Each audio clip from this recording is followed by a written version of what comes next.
आइए दोस्तों, मैं पत्रकार ताहिर खान फिर से एक बार जनता के मुद्दों को लेकर आया हूं।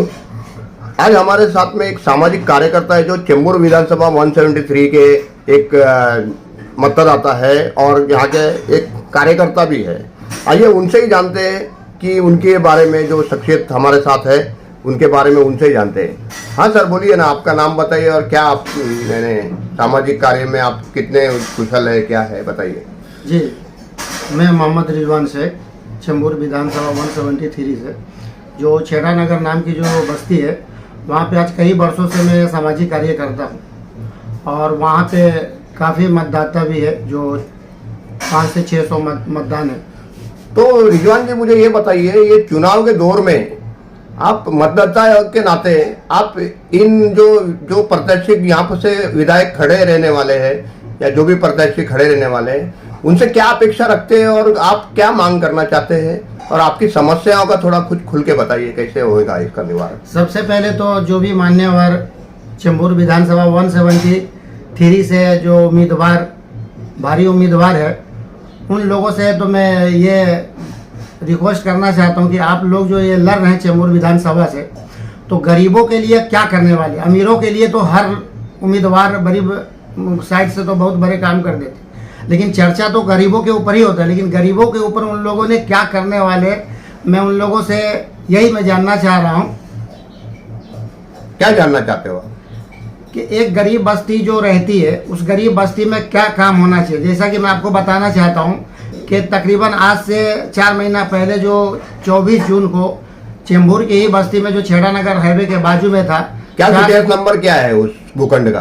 भूखंड का जो सीटीएस नंबर है 661 और 320, वो भूखंड को बगैर नोटिस दिए हुए, बगैर कोई सूचना दिए हुए संबंधित शासकीय अधिकारी द्वारा प्राइवेट बिल्डर भू माफियाओं के इशारों पे त्वरित कार्रवाई किया गया, लेकिन किसी से कोई मदद नहीं मिली। कोई आमदार, कोई खासदार, कोई नगर सेवक से कोई मदद नहीं मिली। जो हम लोग आज तक CST आज़ाद मैदान में अपने समस्या को लेकर के धरना आंदोलन जारी रखा। आपने धरना भी दिया था वहाँ पर, जारी तो है। इस भूखंड पे आपको क्या लगता है कि ये शासकीय भूखंड है या प्राइवेट भूखंड है, और क्या भूमाफिया है या इस पर नजर गड़ाए क्यों बैठे हैं, और अनेक वर्षों से रहने वाले जो गरीब झोपड़ी धारकों को एकाएक बुलडोजर चलाकर हटा दिया गया, तो इसके लिए क्या आपको लगता है कि ये शासकीय कार्रवाई एक कायदेशीर थी या बेकायदेशीर? ये जो है सरकारी भूखंड है, लेकिन ये सरकारी भूखंड के ऊपर बड़े बड़े बिल्डर भूमाफियों का नजर है और बेकायदे से त्वरित कार्रवाई किया गया है।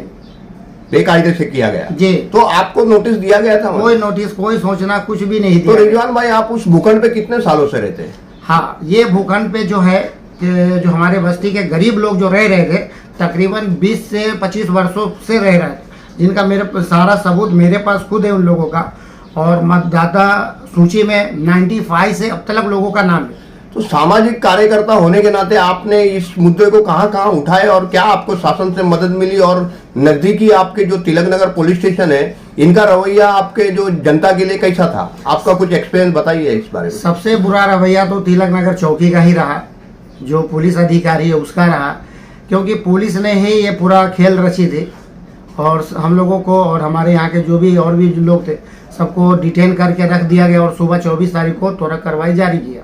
तो 23-24 को ये त्वरित कार्रवाई के दौरान आपको डिटेन किया गया था। पुलिस तो ने शासन ने किस कायदे के तहत आपको डिटेन किया था? कुछ नोटिस वगैरह दिया था? कोई नोटिस, कोई सूचना नहीं दिया और डिटेन कर लिया गया था। डिटेन ऐसे ही आपको डिटेन कर लिया? ऐसा ही डिटेन कर लिया। अच्छा, तो मुझे पता चला कि आपने इस पर RTI लगाए, तो आपको क्या जवाब मिला? RTI जो मैंने लगाया, तो RTI में सहयोग पुलिस आयोग से ये जवाब मिल रहा है कि हमारे पास कोई रिकॉर्ड नहीं। अच्छा, तो क्या आप इस जवाब से संतुष्ट है? नहीं, इस जवाब से मैं नहीं। तो अभी आगे आप क्या करने वाले हो? आगे अभी इसके ऊपर बहुत सारे काम करने का विषय करने के। तो इस चुनाव माहौल में आप अपने प्रत्याशी से, जो वहां पर से उपस्थित चेंबूर विधानसभा से जो खड़े रह रहे प्रत्याशी से, क्या मांग रखना चाहेंगे और क्या लगता है आपको कि ये आपकी मांग पूरी करेंगे? मेरी मांग तो यही है कि सबसे पहले तो गरीब जनता और जो भी मतदाता है,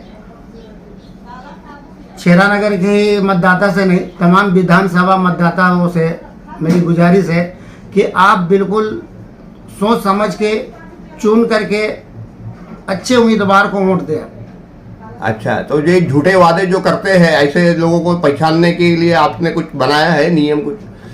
हाँ, नियम तो ऐसा बनाया नहीं है, लेकिन नियम बनाना पड़ेगा, क्योंकि जो भी उम्मीदवार है वो उम्मीदवार गरीबों का काम कर रहे या नहीं कर रहे, वो देखना पड़ेगा बराबर। तो इतने इलेक्शन हो चुके, इतने बार शिवसेना के उम्मीदवार थे, कांग्रेस के उम्मीदवार थे और अच्छे अच्छे यहाँ से जो थे डैशिंग उम्मीदवार थे, तो उनसे आप संतुष्ट नहीं हो? नहीं, उन जो भी उम्मीदवार थे इससे पहले, उन लोगों से कोई मदद मिली नहीं।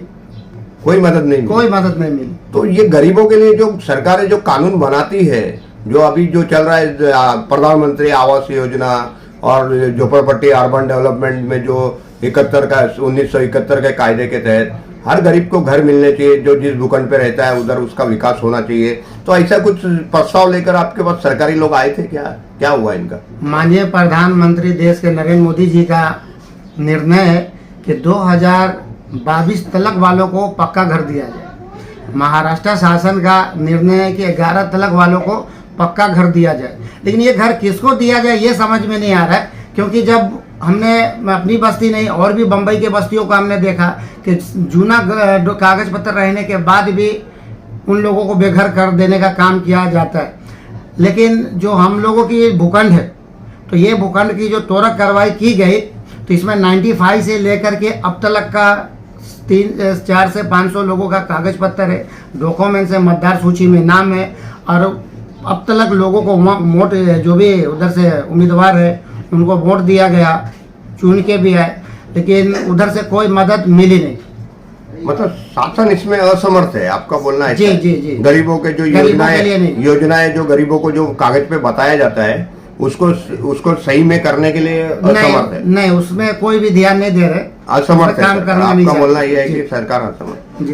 तो ऐसे आप अब अगर मांगनी करनी है आपको, तो आपका जो भूखंड है, जो छेड़ा नगर में विस्तार में आप बताइए, जो CTS नंबर है, जो भूखंड क्रमांक है, ये आप कभी बोलते हो कि नमक का है, कभी बोलते हो कि भाई महाराष्ट्र शासन का है, तो कुछ GR भी इस पे आया है, जो कोर्ट का न्यायालय का आदेश आया है, तो अभी ये एक्चुअली जमीन है किसके हाथ में और आप उस पे क्या चाहते हैं? हाँ, ये जमीन जो है सरकारी जमीन है, लेकिन जब सरकारी जमीन के ऊपर अतिक्रमण बोल करके जब हम लोगों को हटाया गया और उसी भूखंड के ऊपर 7 से 8 हजार घर, मकान, बिल्डिंग है, तो उस घर को न तोड़ करके, और ये छेरा नगर के हाईवे के बाजू में ही गरीब बस्ती को तोड़ा गया। उसके अलावा भी उसी भूखंड 661 और 320 के ही भूखंड के ऊपर आज 3 महीने से पक्का बांध काम चालू है। तो क्या हमारी शासन सो रही है क्या ये पुलिस डिपार्ट सो रही है क्या, तहसीलदार सो रही है अभी तक क्या, सोल डिपार्ट सो रही है क्या, फॉरेस्ट डिपार्ट सो रही है क्या?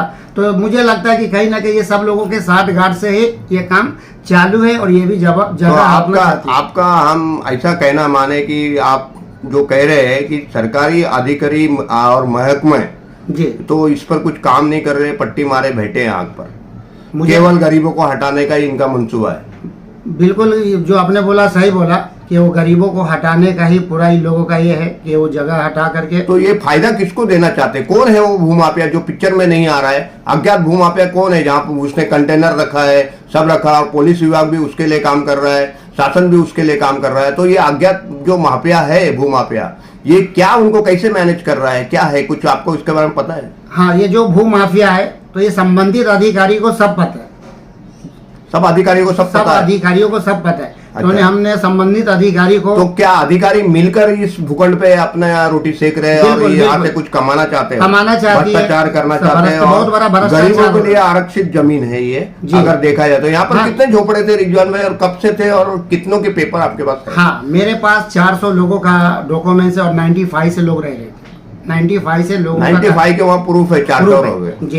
तो इनको शासन ने बिना देखे ऐसे अनदेखी करके हटा दिया, बिना देखे बिना किए वो हटा दिया गया। तो कितने बार अब तक इधर ये 95 से डेमोलेशन कितने बार हो चुका? हाँ, अंदाजन कितने दफा ये इन्होंने ये तोड़क कार्रवाई की, और इसका खर्चा किसने किया? मेरे ख्याल से तो अब तक 4 से 5 बार किया रहेगा। हाँ। और ये जो ये अभी 24 जून को जो त्वरित कार्रवाई किया गया, ये तो बहुत बड़ा त्वरित कार्रवाई किया गया, और इसमें खर्चे की बात रह गई तो 10-10 JCB, 5 से 700-800 पुलिस, अभी ये सब खर्चा ये कौन कर रहे हैं, ये तो शासन ही बता सकता है, क्योंकि ये बहुत बड़े खर्चे का काम है। तो 700-800 पुलिस बोलेगा तो ये तो एक बड़ा दस्ता हो गया, और ये कहाँ से लाए गए थे? क्योंकि में तो इतना पुलिस होता नहीं है। हाँ, तो ये पूरे बम्बई से पुलिस लाया रहेगा। क्या बनावटी थी बालाजी ड्रेस वाला? बनावटी भी हो सकता है, और या उसमें कुछ जो भी हो। तो संशय तो आपने उठा दिया है, आपने ये महकमों पे उंगली उठाई है, बिल्कुल, लेकिन बिल्कुल। इसकी सत्यता पे हमें गौर करना पड़ेगा। तो आपने कुछ जगह पे आरटीआई लगाया है, हमने बहुत लेकिन वहां से आपको प्रॉपर जवाब नहीं मिला। नगर विकास में भी हमने देखा आपने पत्र व्यवहार किया है, नगर विकास ने भी बीएमसी से महानगर पालिका से मांगनी की है, मगर उसमें भी देरी होती दिखाई दे रही है, जवाब आपको प्रॉपर मिल नहीं रहा। तो ऐसे आप अपने अभी जो चुनाव के माहौल में अपने विधायकों से इसमें कुछ मदद ना मांगना चाहेंगे तो क्या मांगेंगे आप? हाँ, आने वाले जो 23-20 तारीख को जो मत गिरने वाला है, उससे पहले जो भी हमारे मान्यवर उम्मीदवार है, उनसे यही मैं गुजारिश करता हूँ कि जो भी झोपड़पट्टी गरीबों की बस्ती है, उसके ऊपर ज़्यादा से ज़्यादा ध्यान दें। और जो बस्ती को तोड़ के हटाया गया है, छेरा नगर की झोपड़पट्टी जो है, उसी जगह पे लोगों को कायम किया जाए, क्योंकि वो सरकारी ज़मीन है, आज भी खाली है, और वो ज़मीन भूमाफिया कब्जा करने जा रहे हैं और कब्जा हो सकता है।